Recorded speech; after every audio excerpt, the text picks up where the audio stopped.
হিসেবে মাননীয় করেছেন বক্তব্য দেওয়ার কোনো সুযোগ নাই বা অবকাশও নাই। ইতিমধ্যে এইখানে কি বক্তব্য হবে আমার বন্ধুগণ সাকু সত্যের চাচা রাজনীতি সুমন সাহেব তাদের দুজনের বক্তব্যের মধ্যে নিয়ে কথাগুলো আমরা পরিষ্কার হয়ে গেছি যে আজকে আমাদের দেশে আমাদের ছাত্র বন্ধুরা ছাত্র বন্ধুরা যে তাদের ত্যাগের বিনিময়ে বৈষম্য বিরোধী সমাজ বৈষম্য বিরোধী শিক্ষা ব্যবস্থা সব কিছুর বিরুদ্ধে যে রুখে দাঁড়িয়েছে তাদের পাশে বাংলাদেশ জাতীয়তাবাদী দল তাদের পাশে থেকে এই বৈষম্য বিরোধী সমাজ ব্যবস্থাকে ভাঙচুর করে আমরা একটি সাম্যের সৌম্য এবং সমৃদ্ধির সমৃদ্ধ বাংলাদেশ গড়ব এই তত্ত্ব নিয়ে আমরা কাজ করে যাব। এবং এই অফিস ইতিমধ্যে পূর্ববর্তী বক্তারা বলে গেছে যে এই অফিসটা যারা পূর্বে ব্যবহার করেছে পূর্বে যারা এখানে কার্যক্রম করেছে তাদের কার্যকলাপ যাতে আমরা পুনরাবৃত্তি না করি তাদের ঘুষ গুণ বিচার বিশ্লেষণ করবে কে? জনগণ। জনগণ বিচার বিশ্লেষণ করতে বিদায় কিন্তু তাদের আজকে এই পরিণতি। আর তাদের যদি কার্যক্রম যদি আমরা আবার গ্রহণ করে এটাই যদি পুনরাবৃত্তি করি তাহলে আমাদের কি অবস্থা হবে?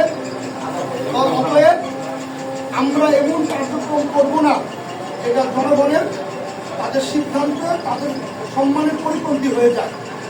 আমরা আমাদের আদর্শ দিয়ে আমাদের দলের আদর্শের দলের শহীদ প্রেসিডেন্ট জিয়াউর রহমানের 19 দফা আছে। এইখানে যারা বর্তমানে অনেকেই পরিচিত মুখ আমাদের সাথে বিগত 10-12 বছর যারা আমরা বিভিন্ন মামলায় জড়িত ছিলাম এর মধ্যে আমাদের মধ্যে অনেকে ম্যাক্সিমাম কারান্তরীণ ছিলাম, আমরা জেল রেখেছি। এখন আগামী দিনে আমাদের এই দলের যারাই ব্রিফিং নিতে চাবে আমরা যাতে অনুপ্রবেশকারীদেরকে সুন্দরভাবে বিশ্লেষণ করে যেন আমাদের দলের সদস্য করতে দিয়ে, কারণ সুসময়ে অনেক বন্ধু পাওয়া যায়, দুঃসময়ে কিন্তু কাউকে পাশে পাই না। এখন আমাদের সামনের দিনে চিন্তা ভাবনাগুলো কিন্তু খুব সুদূর প্রসারী হতে হবে। আমাদের ভুলের কারণে যাতে আমাদের অপোজিশন পার্টি কোনো স্পেস না পায়, আমরা কাউকে স্পেস দিতে চাই না। আমাদের কার্যক্রমগুলো হবে সম্পূর্ণ গণতান্ত্রিক এবং সুশীল চিন্তা ভাবনা। ব্যক্তিগত সম্পর্ক কারোর সাথে কারো থাকতেই পারে, একটা মানুষ যদি সমস্ত একটা আদর্শে দলের আদর্শবান হবে সেটা কিন্তু বড় কথা না।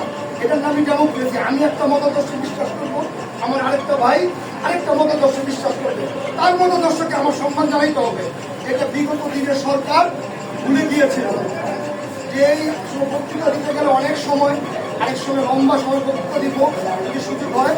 আমার কাছে একটা আমার ব্যক্তিগতভাবে অনুরোধ থাকবে, আজকে এখানে আমাদের মাঝে উপস্থিত হয়েছেন 65 নম্বর ওয়ার্ডের ঘোষিত আহ্বায়ক জনাব শাহ আলম মুন্সি, আমার শ্রদ্ধেয় বড় ভাই মামাতো ভাই শফিক খান, আমার আরেক বড় ভাই সেন্দু ভাই বিপ্লব সেলিম খান, আমার মনির মামা, যারা এই 65 নম্বর ওয়ার্ডে সাকু চান্দ বলছি আমার বন্ধুবর সাকু, আমরা মাত্র ছাত্র দলের ভাই আছে। এখন তাদের মুরব্বীদের সমন্বয় করে যে কোনো কার্যক্রম আপনারা পরিচালিত করবেন। বিশেষ করে এই ওয়ার্ডে আমাদের যে প্রত্যেকটা ইউনিটগুলো আছে, ছাত্র দল, যুব দল, স্বেচ্ছাসেবক দল, মৎস্য দল, কৃষি দল, সকলকে এই ইউনিট যারা প্রেসিডেন্ট সেক্রেটারি আছে সকলকে নিয়ে আর এই ওয়ার্ড এই ক্লাব থেকে যাতে এমন কোনো শব্দ এমন কোনো রিমার্ক যাতে বাইরে না যায় তো আগের জন্যই ভালো ছিল তারা দিয়ে আরো বেশি, এটা যদি হয় তাহলে এই অঞ্চলের সমস্ত বিএনপি নেতৃবৃন্দদেরকে নিয়ে এই ক্লাব যারা পরিচালনায় থাকবে তাদের বিরুদ্ধে আমরা রুখে দাঁড়াবো। কারণ মানুষের ব্যক্তি স্বার্থ চরিতার্থ করার জন্য এই সমস্ত কোমলমতি শহীদদের আত্মার বিধি আত্মার মাগফিরাতের জন্য আমরা কিন্তু এখানে তাদের আন্দোলনে আজকে আমরা এখানে এই সমবেত হতে পেরেছি।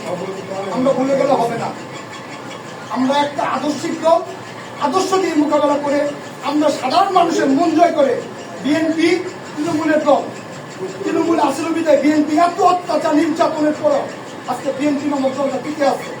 বক্তব্য দীর্ঘায়িত করবো না, আপনারা যারা এই ক্লাবটা পরিচালনা করবেন মানুষের কাছে যেন আমরা শুনতে পারি, কারণ এই মানুষের সাথে আমাদের সম্পৃক্ততা একদম ভ্যান চালক থেকে শুরু করে এই এলাকার যদি কোনো সিআইপি লোক থাকে তার সাথে আমাদের সম্পর্ক ব্যক্তিগতভাবে আমি বলতে পারি।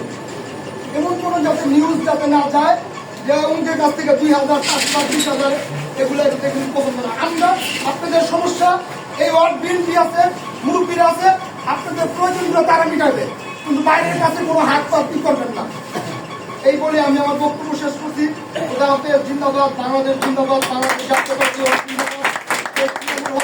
আগামী দিনে রাষ্ট্রনায়ক 18 কোটি মানুষের তৃণমূলের প্রাণ তারেক রহমান, জিন্দাবাদ।